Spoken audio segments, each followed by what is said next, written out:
समय रहते सतनाम जप ले रे, सत्य के रताम अब चल ले रे।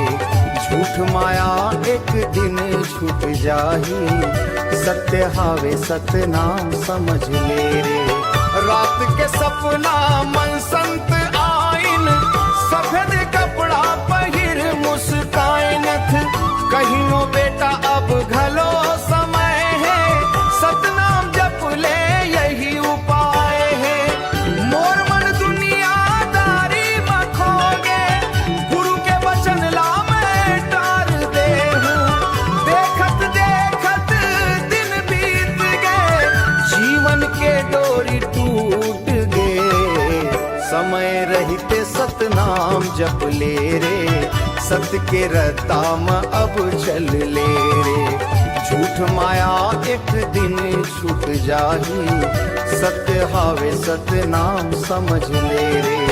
चार जन मोला कांधा मधरी नथ, रोवत रोवत मैं विनती करी नथ। मोला अभी मत ले जाऊं हो, एक मौका यूं दे देवूं हो।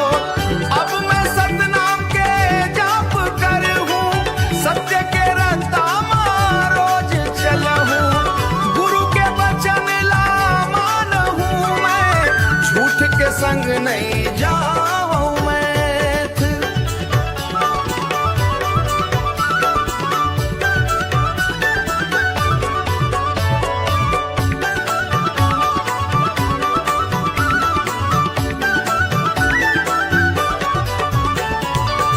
गुरु कहिनो समय जाऊं जाते, फिर वापस नहीं वो आते।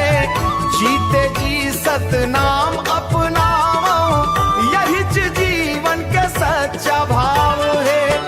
आओ संगी सतनाम गावन, सत्य के ज्योत जगमन जलावन।